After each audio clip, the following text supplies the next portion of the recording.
YouTube is Goddess, and I'm doing my review of Bel Air, Season 2, Episode 7.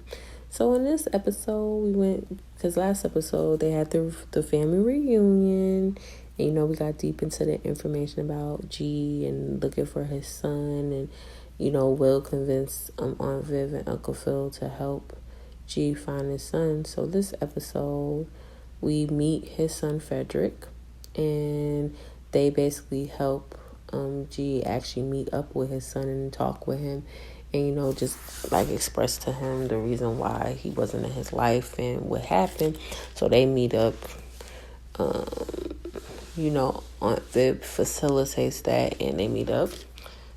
And then this episode also, we're going back to the Founders Awards, and they got to do all these speeches and set up different they have different events and things like that set up to basically do the Founders Award. Uncle Phil and Aunt Viv made them a breakfast to celebrate the fact that they both are going up for the Founders Award, and that it's friendly competition. Aunt Viv does have her sentiments about the fact that they're in competition, because, if you watch the show first season, they were in real big competition, and Carlton was acting real ridiculous and being crazy and jealous and really acting ridiculous and coming after Will and really on Will's back for no apparent reason. First season, for no apparent reason, he was ridiculous. But I did understand, for no apparent reason, with his little friends Connor and stuff like that. And then it was very interesting, how they came together, and then him and Carlton became close again, and they have each other's back now. So now they're back in competition like they were first season. So Aunt Viv is very condescending about that. Remember how y'all were before? We don't want that again. So, okay, we're happy and proud of y'all both. Want to be, do this Founders Award thing and stand up for, to get the award. But yeah, y'all tripping. Or what have y'all tripping. And then this episode, Drew, the BSU member guy, was trying to get at Lisa, and Lisa was just like, I'm not interested. And he was just like, give me a chance. I'm sorry. Just let me show you that I'm changed. And it's just like, my whole thing about Lisa is you're mad at Will for Will moving on, but yet you're going to go back and talk back to this jerk over here that was disrespectful to your ex-boyfriend right here. She makes no sense to me. You're mad at Will because Will's moving on, even though you moved on just as well as Will. So I don't understand why she's getting on her attitude, because I guess she's feeling like, oh, Will is playing games. But I'm just like, sis, no, he's not playing games. He's just being himself, and you and him still have chemistry because he does want to be with you. But the way it is and how your dad doesn't like him, he just feels like he needs to fall back and leave it be. If y'all meant to be together, you will. And the fact that you're like, we can't be friends, I'm just like, girl, bye. You talking about you can't be friends with Will, but you sitting here going to date a dude that was sitting here bullying Carlton and coming at Carlton and got his ass whooped a couple episodes ago, sitting there coming for Carlton Carmen and beat the hell out of him. Like, girl, bye. You're a contradiction to me. You making no sense. You're coming at Will for no apparent reason, mad because he's moving on, but you're moving on with this idiot. That doesn't make sense to me. I'm like, okay, Lisa, you're not making sense, but whatever. So, Will has been kind of preoccupied playing basketball, and he's kind of juggling that and in school, and then having to do the event for the Founders Award and prepare his speech and talking points. Uncle Phil is trying to help Will and working on him with certain things. He told Carlton, I gotta help Will, and get him centered and help him, because Will is way above his head because he on a basketball team with Doc, and then he's doing this Founder Award thing. Then you got to prepare a speech. Then, when they met up, all the different candidates like Connor, Carlton, and Will, they met up at school. They had this event they had to be in. Will was totally late. Everybody else had already set up their stuff and everything else, and he was late. So by the time Will came to the event, as soon as he came in, the girl was asking him questions, and he came up with an answer straight from the heart. Because he really didn't have a chance to study, and he was unprepared. And then Carlton was just looking at him like, you're so unprepared, what the hell? And then Will is just like, I'm doing the best I can, what the hell? So they were asking him more questions, and all of a sudden during their little meet thing, everybody got this video to their phone of Carlton holding Connor back and Connor saying the N-word, basically. And him, like, kind of like it seemed like Carlton was kind of having his back, and Will was like, you have no right to say the N-word, like, what the hell? And then he's like, how you having his back, Carlton, like, what the hell? And everybody was looking like, oh, look at Will standing for what's right, and you not doing it. And that's what Carlton has a problem with, in my opinion. He always, since last season, has a problem with standing up and prioritizing how he feels about stuff. He always does what he thinks other people want him to do. He never does what he wants to do. And it always makes him look stupid, and always kind of kicks him in the butt in the end, because then it's just like you don't have no backbone, basically. Like, anytime someone looks at you a certain way or expects you to do something, you're trying to do what everybody else thinks, but you're not doing what you want to do. So at the end of the day, you're kind of not living up to what you want to do. So I thought that was kind of like very interesting. I was like, And then, after that event or whatever, Carlton was looking, and then Connor said, I'm just going to throw in my towel because I don't need this anyway. My mom is on the faculty, and I can get into wherever I want. I don't got time. And then Carlton was just looking around like, whatever. So he was feeling away. And then when he went home, Carlton and Will went home, and they were all upset about what happened at school. And then Carlton was like, well, you sent the video. And Will was like, I did not send that video. I don't know why you think. He said it's so convenient that you needed help or you needed something. And then all of a sudden the video came up, and Will's like, I'm telling you, I don't need to send no video and do nothing like that. And it's like, why would Will have to do that? Will was hella late. How would he have time to set that up if he was hella late? He was running late and he was rushing and stuff. He didn't even have his phone out. So how the hell would he be able to send the video? It's just like, Carlton is so damn dumb. Like, he's not smart. Like, it's like, sir, no, Will did not do that. And and later in the episode, you see he didn't do it. It was somebody else that did it. It wasn't even him. Like he said, like Will said, I get blamed for every goddamn thing all the time, and I get put down as if I don't deserve to be part of this founder thing. Like, I'm not doing the best that I can, like, whatever. So when they came in, Uncle Phil and Arvid was there, and then they were arguing back and forth. And then Will was saying, like, I'm doing the best I can. He was unprepared, and that's not fair. He said, what you mean unprepared? He said, I got a lot going on. I'm over here with the doc team. I'm doing this. I'm doing that. I'm busy. Like, what are you talking about? What are you trying to say? Like, I don't deserve to do this? And then Carlton's like, that's why Uncle Phil had to help you with the speech and blah, blah, blah. And he's putting so much time into you. And Will was like, what you mean? Like, what you trying to say that I don't deserve this? I'm not trying the best that I can, and I'm not prepared. He said, well, you are unprepared. You didn't come having your talking points and things prepared. And he said, well, I'm doing the best that I can. Like, what the hell are you trying to talk about? You trying to say you need to help me? Like, what are you saying? He said, at least Doc believes in me. That's why I did the final word, because Doc believes in me. And then Uncle Phil said for you to speak your mouth and open your mouth to say that I don't believe in you. After I'm putting money in Doc's pocket and everything else to help you, and I'm doing the best I can, you gonna say to me that I don't believe in you? Like, nah, you don't fix your mouth to say that to me. Like, of all people in this room, as much as I support you, like, nah, you ain't finna talk to me like that. So, ooh, Uncle Phil gonna get at your neck. Better stop, Will. Will had kind of a point, though, because you kind of trying to talk to Carlton on the side of your neck, trying to act like Will can't do it because you feel like, oh, well, Carlton is more dedicated. Well, Carlton is not under the same pressure as Will, and Carlton don't have the same life as how Will has it. Like, let's be real. Like, you came from money. Will doesn't come from money. He only has money because you're his uncle. If it wasn't for that, he wouldn't really have much of anything. Like, you're not understanding that. So Will is basically the underdog.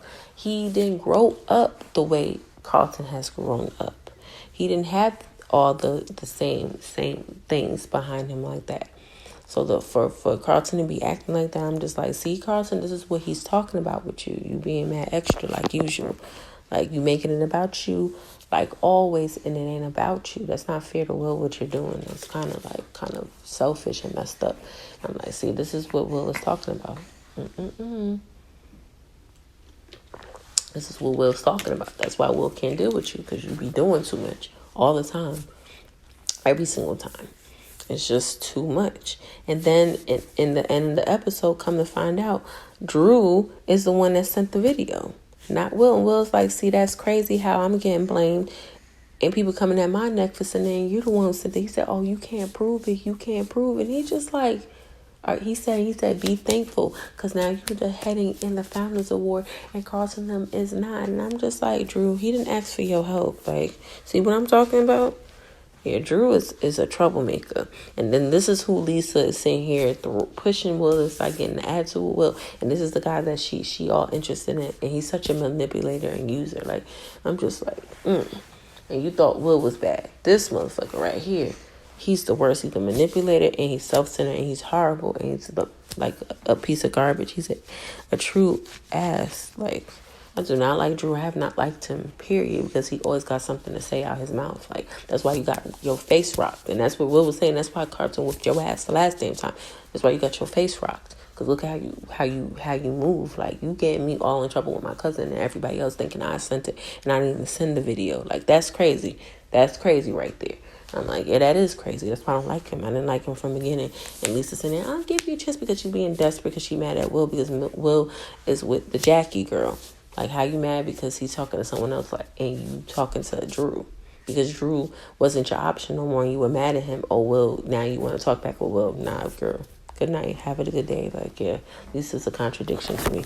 Like, girl, go sit down. She was killing me. What else was happening? Oh, yeah. Viv or whatever was talking to Hillary in the episode.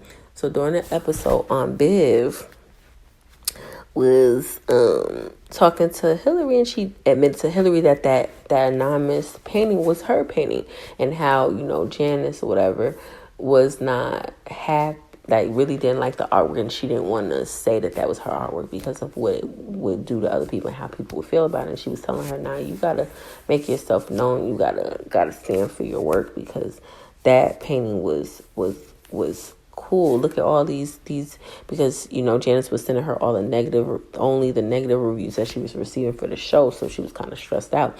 So then Hillary showed her, look at all these views, all these thousands and thousands of likes on this painting. People love it. You need to present that out to the world. So then Viv did a live, and she talked about how, like she wants to be herself with her painting, and how she feels like she shouldn't be holding herself back, and how with Janice and the company that she's with, how she's not able to be her authentic self, and that's not fair to her, that she should be able to express how she is and who she is through her work.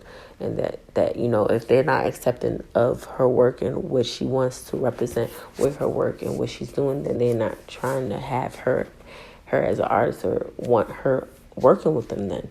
And then they wrote her I guess a letter or email or something like that. So they weren't too happy about the live that she had did on Instagram or Twitter or whichever one she was on, talking about it.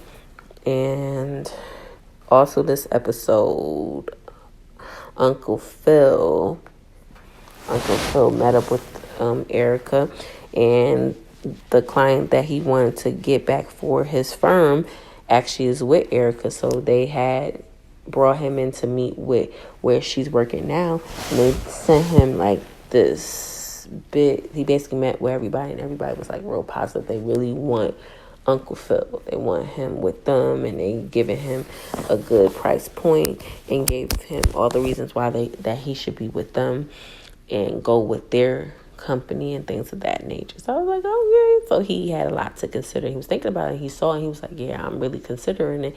And then Viv was like, yeah, we got to deal with Erica again. He said, don't worry about it, baby. Just know this is a great opportunity for me. So she's in support of it like always. You know how that goes.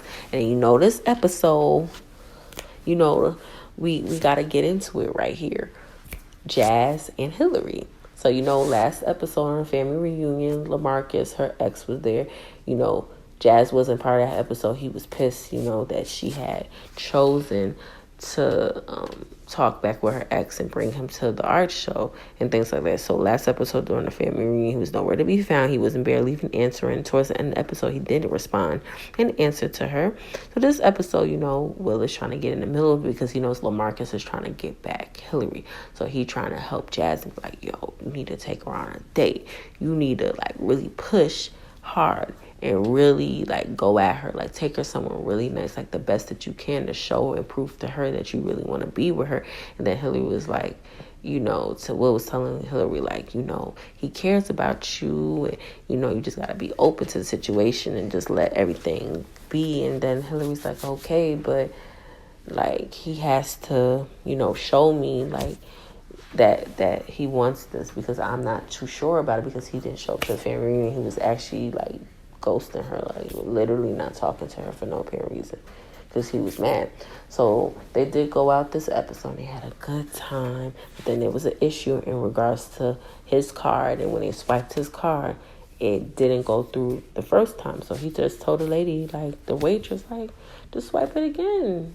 It's going to go through. The lady was, like, being an idiot, being an ass, acting like she couldn't just swipe the card again. Because that can happen. Sometimes when you first originally have money in your account, you put it in, you swipe the card. Sometimes it doesn't pull up or go up, and, it doesn't work, and they'll decline it at first. But if you swipe it again, if there's money in there, it'll work. So he was just trying to tell the lady didn't want to listen. So Hillary just gave her card. Wasn't a big deal. He made it a big deal. Oh, that's how it is. And she's just like, I'm just saying, I just want to get out of here. It's not a big deal. He was all in his feelings, getting all mad. All in his feels, mad as hell, about it. And I'm just like, okay. And he was all mad about it, and he's like, oh, so that's crazy how you pay for it, and I just told you to let me handle it as a man, and you wasn't letting me handle it. And then Hillary was like, it's not a big deal. I just pay for it because I just didn't want no problem. We out in public. I didn't want nobody looking at us crazy. That's the only reason why I paid for it. It wasn't because I was trying to say, oh, you can't handle it, you don't got the money. I was just trying to just make it easier for both of us by doing that. So he felt away, and he was just like, but if it was LaMarcus, I bet you wouldn't do that. She said, see, you the one that's all harboring about this LaMarcus thing, not me. Like, you're the one that's on. She said, you the one who brought up the fact that, our differences ain't a big deal. But now, as it's standing, it seems like it is a big deal. Like, you're throwing it in my face, and you're making it a big deal. So now it's seeming like it is a big deal, and that, you ain't with it, or you're not happy with the current situation about how our relationship is, because you keep bringing up our differences. I don't have an issue with where you come from or whether people like you or not, because I'm down for you. I don't care about that, but you're the one that keeps bringing it up, not me. So you're the one that has a problem, not me. So I don't know what to tell you, but I'm doing all that I can. You're the one with the issue, so don't put it off on me. You're the one that got the problem. I was like, ooh, girl, tell him, girl, tell him. And so he said, so what you trying to say? Like, she said, I guess, like, this ain't finna work between us, I guess, because you're the one who has an issue with our situation. You're the one who he's bringing up stuff. You said that our differences, we could work it out, but it seems like you're the one that has the problem, not me. You're the one bringing up, because then he was bringing up about, oh, your friends, I can't come in front of your friends don't respect it. She said, see, you're the one that's bringing up our differences, not me. So it ain't finna work. So she said, oh, well. And I was like, see, Jazz, I thought y'all was going to work. But it's kind of true. He's the one who was making it a big deal about their differences. And he kind of was. Because he was the one that was getting mad about her, the fact that she dated LaMarcus. And the fact that she was, needed his influence to help with her getting the stuff. And that's what she was trying to say. That's all it was about. It wasn't about me trying to prove nothing. That I had an ex-boyfriend that was in the NFL and stuff like that. That wasn't me trying to prove anything to you. You're the one that felt a way about it. So that's on you. Like, I'm not really feeling this no more. Like, it is what it is. And I'm like, oh, I really want them to be together. But at the same time, I understand, like, he's acting like he got the Napoleon complex, that short man syndrome shit, where they got this insecurity shit and they get mad about the stupid stuff because he shouldn't have been insecure at all. She with you. What are you insecure about? She dated the guy before she even met you. So it's like, what's the big deal? Like, he was making a big deal out of nothing. I was not with it. Like, he was just being a bit ridiculous about it, in my opinion, and he ruined it for himself. So the fact that she don't want to be with him, I can understand why, because he has an insecurity problem, and he needs to fix that, because she can't do nothing about it, that you are intimidated by who she dated in her past. Because if that's the guy, the recent guy, imagine who else she was dating before that. and she comes from money, so she's probably dated people that were way upper in echelon and upper in money than you. He's gonna have to get over that, and because he can't, that's the reason why it's not working. It was all on him because he was the one that was being immature and childish from the beginning. He's constantly being immature and childish. She allowed you to, she went with you to meet her parents. She met your parents. She was respectful and understanding of your culture.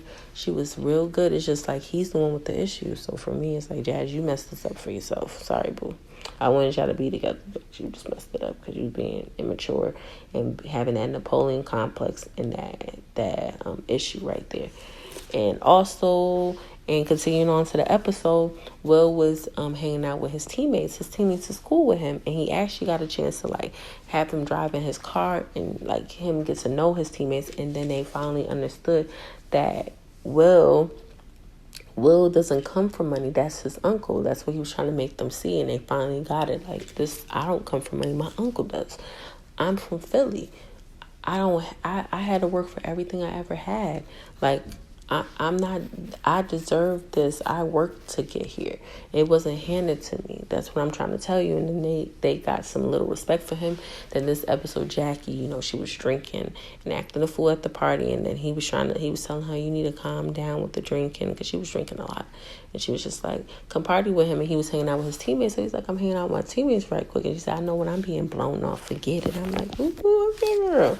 So then she was really, really drunk. He was trying to stop her. She said, you don't know me. You don't know nothing about me. I'm like, oops, okay. She got an attitude. Leave her alone.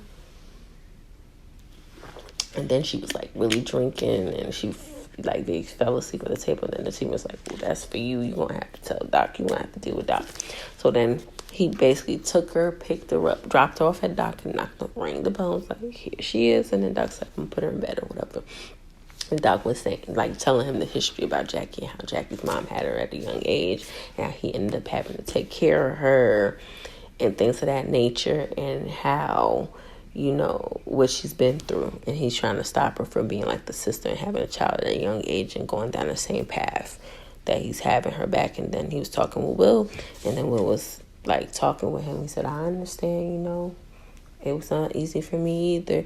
And then he was like telling him, he was asking him about his situation, and he was just telling him, my Uncle Phil helped me out of a thin spot, and without him, I don't know where I'd be. And he said, what you mean? And then he was like, in Bel Air, the reason why he came to Bel Air and stuff. And he was like, if you don't want to talk about something, he said, nah, I'll tell you, it's not a big deal, it's no problem. I'll let you know. He just explained to him why he came to Bel Air, what happened, how Uncle Phil helped him, things like that. And then Doc understood him a little bit more. It was like, oh, okay. And then towards the end of the episode, he basically put him on the starting team, allowed him to play his starting. And he was just looking at him like, what? And he's like, oh, okay. He's giving me an olive branch. He's helping me. And it's like, okay, that was nice of him, though. It was cool. And then we're going to talk about Frederick, because there was, in the episode, G was getting all these rave reviews from everybody in the household, and they were talking real good about him and things like that. And Frederick was like real upset with him, like, it's cool and everything that I got to meet you, and let's just leave it at that. I met you, you're okay guy, whatever. He got a whole attitude because he feel like it's an excuse how you staying with them and you living this good life with them and helping their kids and stuff like that, but you couldn't be around for me, and I don't want to hear it. And then he was like about to leave, and then Uncle Phil was telling him, how do you think when you went to school, who you think paid for, who you think helped you, blah, blah, blah. He said that was Jeffrey, that was G, that was your dad. That was him. He put money towards that. He's the one who's been putting money towards, because they had an open thing. So he did kind of an open adoption. He kind of was giving money towards it, but he just wasn't able to kind of like reach out to him like that. So then in the end, they talked and they played some pool together, and then he got an understanding of his dad. So then he was more like understanding of him, and he wasn't acting stupid like he was in the episode. So it was a pretty good episode, though. I was liking this episode. So this is season 2, episode 7. And any comment, subscribe. Tell me what you think of the Bel Air episodes, and what are you thinking about it. These are how I do my reviews. I just go based off of what I remember with the episode and just go along with it. And just like, comment, subscribe, and talk to you later, YouTube. It's Goddess.